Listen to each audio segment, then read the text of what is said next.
What's going on here, YouTube, and welcome back to another comic book video. This is the channel where we sit down and cover different comic book stories from different comic book companies. Today, we are going to jump back over to Marvel Comics, and we are going to continue our coverage over Johnathan Hickman's Avengers and New Avengers run. And we are going to pick up with Avengers number 4, 5, and 6. Now, the reason why we're only covering these 3 issues because each of these issues actually tell us an origin of a different character that Johnathan Hickman had introduced in this run. And so I feel like they are very important for us to actually cover these books because these characters will be very important down the road in his run. So with that being said, I do hope you enjoy today's comic book video. And if you do, please hit that like button down below and subscribe. But here we go. Johnathan Hickman's Avengers number 4, 5, and 6.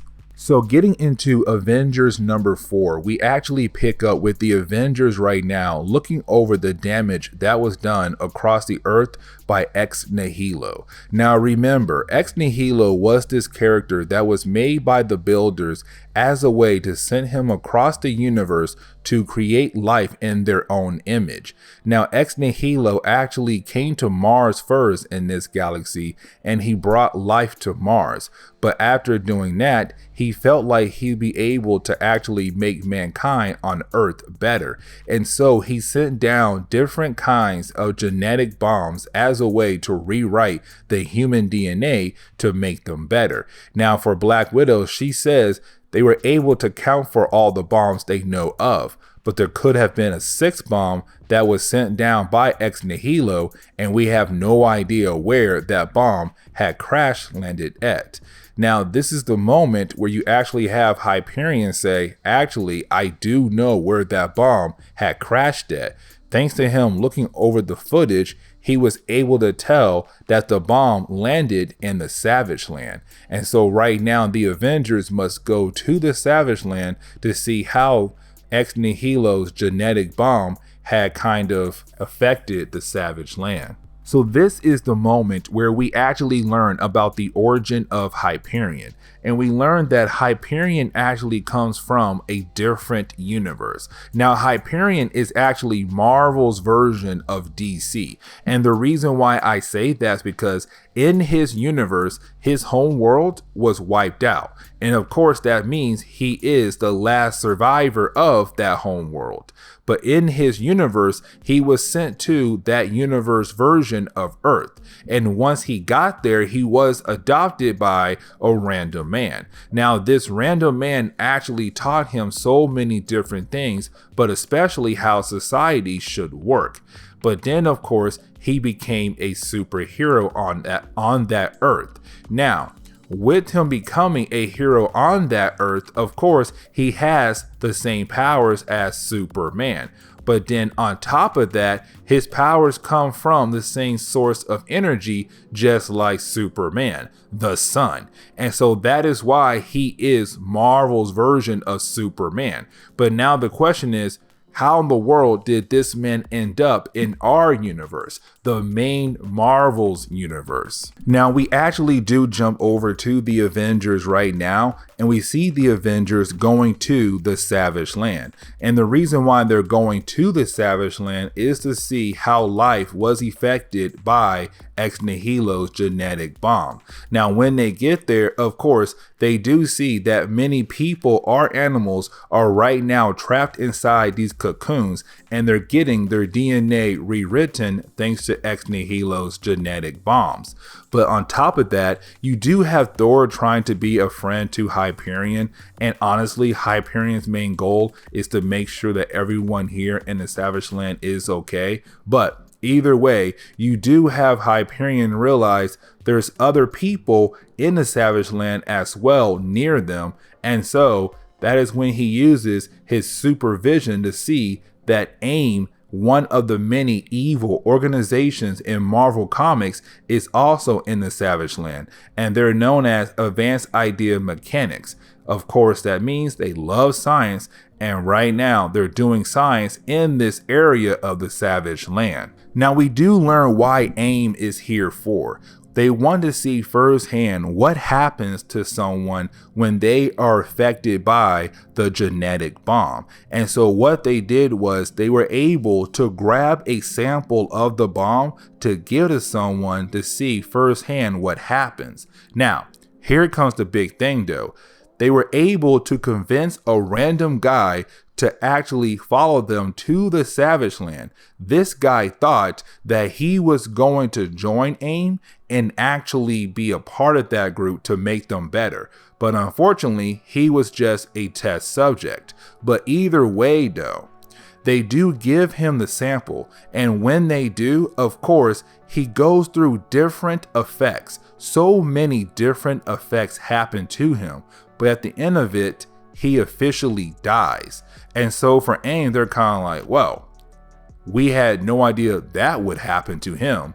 But of course, once they're done with their little project, that is when the Avengers actually find them. So this is the moment where we actually learn more about the origin of Hyperion. What I mean is, when it comes to Hyperion, he actually survived an incursion.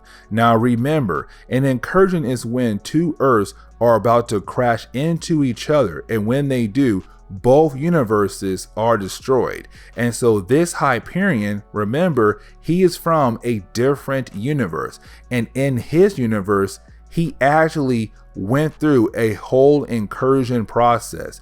He looked up one day and he saw another Earth about to crash into his Earth. And so with that, he tried to use his powers as a way to stop both Earth from crashing into each other. But of course, both Earths still did, and both universes were destroyed. Now with that happening, he was left in the white void. Of course, the white void means a whole area of nothing. He was just stuck between an empty space of time. And so with that, it seems like he'll be stuck there in that void. But of course, at the very last minute, he was pulled by AIM. And that is how he arrived in the main Marvel universe. He survived his incursion, but then he was pulled out of the white void by AIM. Now we do jump back over to the present day, where we actually pick up with the Avengers right now, trying to figure out why in the world is AIM there in the Savage Land for. But here comes the problem though. Before the Avengers are actually able to get any kind of information out of AIM, well, that is the moment the dead body of the man from earlier, the one who was killed by the sample of the genetic bomb, well, that is the moment his body begins to attack the Avengers and also AIM as well. And so you do have the Avengers being able to actually handle the body and finally stop it. But once they do that, that is the moment where you actually have Hyperion realize that the life inside the cocoons from earlier are beginning to hatch. Now there is one more page that continues the origin of Hyperion, and remember, we left off with him basically being pulled out of the white void by AIM. But the question is, how did he join the Avengers? Well, this one page tells us the Avengers were able to locate AIM's hideout and break him out. And then of course, he joined the Avengers, and that's really it. Now, to close on Avengers number 4, we actually see the Avengers right now taking this group of AIM in to go to prison, but that is when you actually have one of the members of AIM tell the Avengers that they are lucky they were able to figure out about this bomb, because again, this bomb kind of went unnoticed. But then he kind of give hints that there was a 7th bomb, and that bomb actually landed, of course, in Norway. And so right now there is another team of AIM about to get that bomb and begin their own kind of project as well. Now, we do jump over to Avengers number 5, and with this issue right here, it is another origin story, and this one picks up with the origin of Smasher, because she was another character that Johnathan Hickman had introduced in his first volume of the Avengers. But with that being said, we actually pick up in the beginning of another flashback. In this flashback, we see Illyandra, the leader of the Shi'ar Empire, actually telling one of her Imperial guards, which was Smasher, to go to Earth and warn Earth about what is coming their way, because apparently one of the planets that borders the Shi'ar Empire and Earth was destroyed recently. And so with that, she sent Smasher down to Earth as a way to warn the Avengers. But when he got to Earth, of course, his ship crashed and he died. But piece of his armor or piece of his suit was left behind. Of course, the goggles he wears when he's in his Smasher outfit. And it is actually found by a young girl known as Izzy Kane. And this is going to be her origin of how she became the next Smasher. Now, we do learn a tad bit about Izzy Kane, and what we do learn is that Izzy Kane used to go to college, but she came back home to help her grandfather and her father run the farm. Now, her grandfather is on the verge of dying. Now, I do want to mention that her grandfather actually has a connection to one of the heroes in the Marvel universe, and this is Johnathan Hickman kind of digging into the history of Marvel, because this character, her grandfather, is actually a super old character. But either way, after a while of her talking to her grandfather and talking to her father, well, at night, she decides to put on the goggles she found earlier that belonged to the Imperial Guard Smasher. Now, with her doing that, of course, that led to her actually becoming the new Smasher. She got a whole new armor put on her automatically. Now, this begins the process of her actually going to the home world of the Shi'ar Empire. And the reason why I say that is because when she put this suit on, that is when we come to find out there is a built-in computer. And with this built-in computer, it tells her, hey, listen, it's time for you to actually fly to the home world of the Shi'ar Empire. And the reason why, because you need to complete your training, or really begin your training. And so for her, she's kind of like, heck yeah, take me away. Let me go to the home world and become something I have never imagined me to become, which is a hero. Now, this begins the process of her actually becoming an Imperial Guard. Now, if you're wondering what is an Imperial Guard, so when it comes to your Shi'ar Empire, the Shi'ar has a queen or king, whoever. But then underneath that is the Imperial Guard. And the Imperial Guards are the ones who usually do the dirty work, but at the same time, they're your top-notch soldiers, your top-notch warriors. They protect their queen and king, and also they're the ones you send in first to handle the biggest threats that come to the Shi'ar Empire. And so with that being said, this is a possibility that she could be the new Smasher of the Imperial Guards. Now, we actually jump over to Tony Stark, and there is a good reason why, because Tony Stark is right now working with one of Ex Nihilo's past creations. Now, remember, Ex Nihilo was trying to rewrite the human DNA, but before that, well, really at the same time, he was creating his first perfect human, and that was Adam. Well, he called it Adam as a way to reference Adam and Eve. But this Adam was supposed to be his first of many perfect humans on Earth.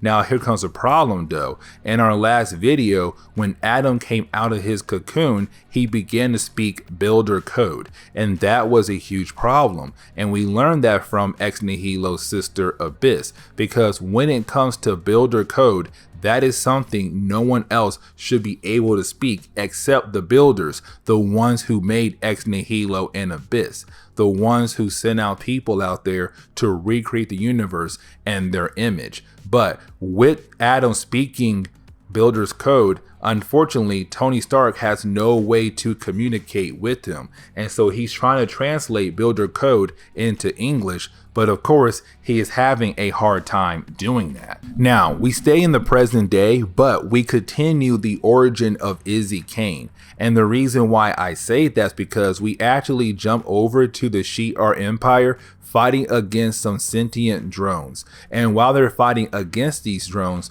well, that is the moment where you actually have Izzy Kane appear again as a Smasher, but in the present day.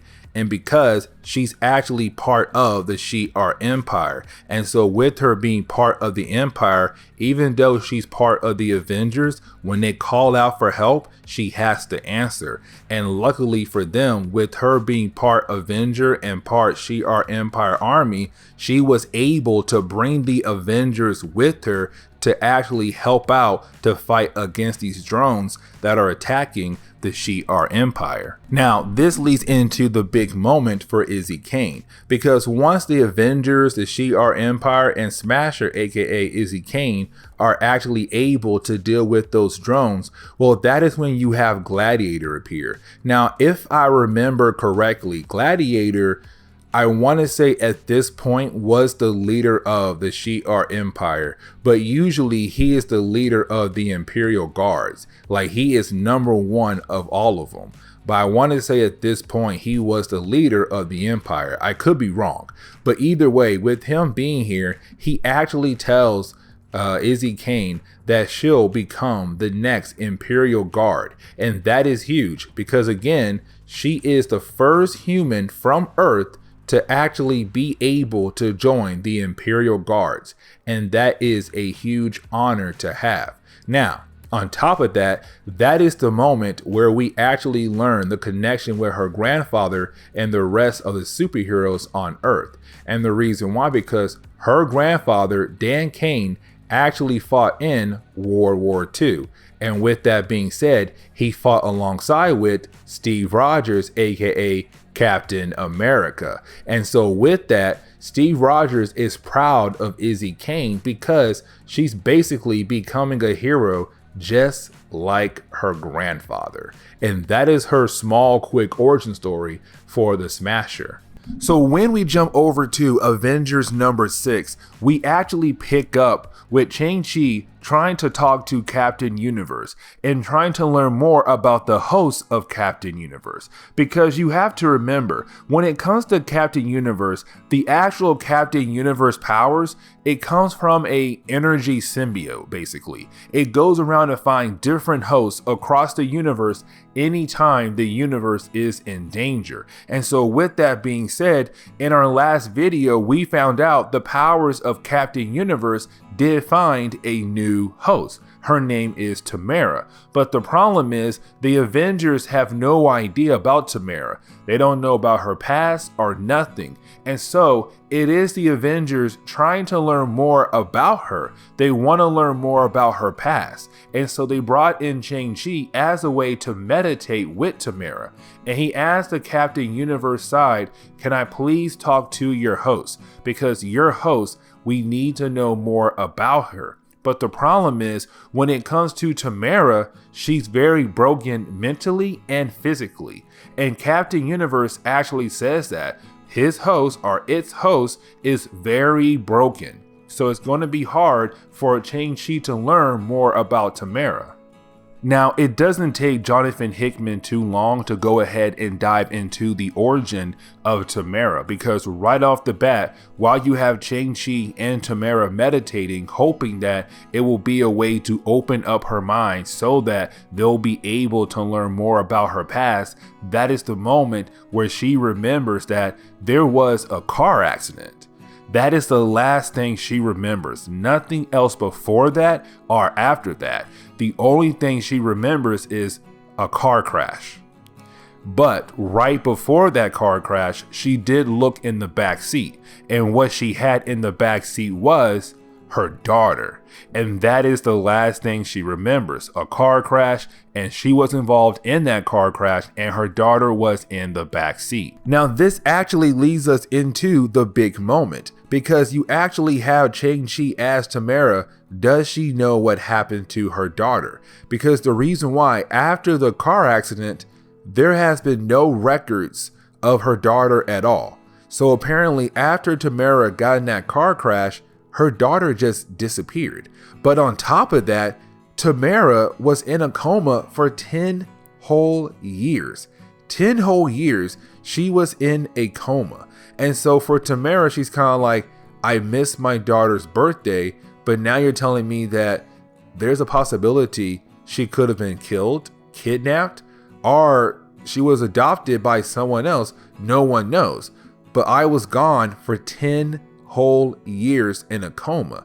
And so that makes her freak out. And when she freaks out, you actually have the Captain Universe side take back over the body of Tamara and basically tells Shang-Chi, see, I told you, my host is broken. But continuing with the big moment, you actually have Shang-Chi as Captain Universe. Why are you here though? Why did you pick her as your host? And you kind of have Captain Universe not really answer that question, but does answer the question, why is she here? Or why it's here? Why did it pick Tamara as its new host?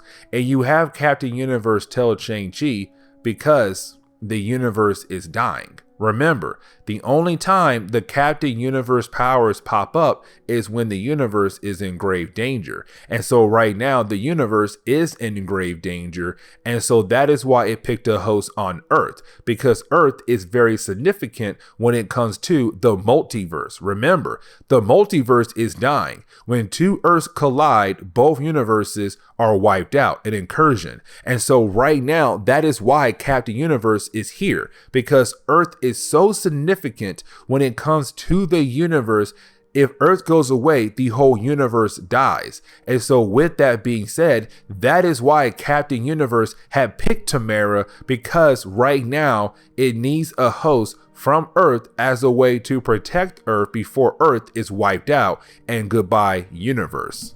But to wrap up this video and to actually lead us into the next big thing that Johnathan Hickman is going to give us in this run, you do have Captain Universe actually walk over to Tony Stark's room. Now, when she does that, we get reminded that Tony Stark is trying to help out Adam, because remember, Ex Nihilo made Adam, but Adam only speaks builder code, and that is a huge problem because no one is able to translate builder's code. And so Tony Stark has been working with Adam to hopefully translate builder code into English. But we kind of find out that Tony Stark thought his name was Black Veil, but Captain Universe actually comes over. She does use her powers as a way to give Adam the ability to speak English. And that is the moment where he says, my name is not Black Veil, it's Night Mask. But on top of that, I need to tell you something. Something big is coming. And what it is called the White Event.